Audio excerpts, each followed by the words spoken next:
is Barry Drexler.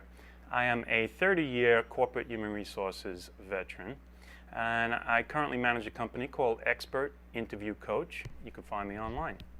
What I'm going to talk about right now is where to put your coat during an interview.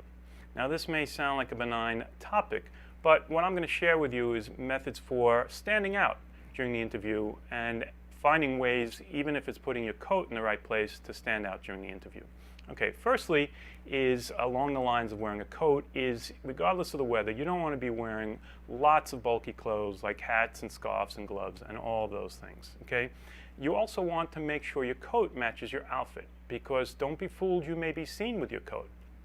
Make sure for men it's long enough to cover your suit. Okay, take your coat off as soon as you enter the building. Put the coat over your left forearm. That way it frees your right hand to shake someone's hand as soon as they greet you.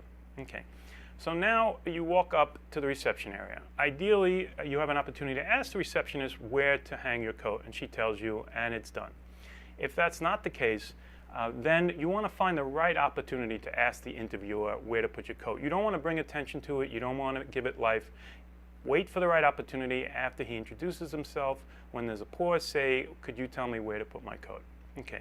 If none of that happens and you end up walking into the interviewer's office with your coat, don't ever ask the interviewer, or anyone for that matter, to take your coat.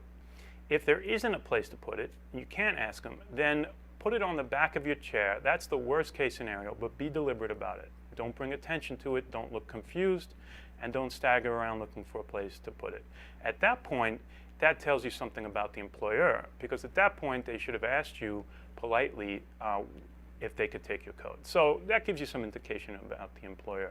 And finally, don't forget to take your coat. You don't want to be viewed as forgetful. And that's the information about where to put your coat, and I'm Barry Drexler. Thank you.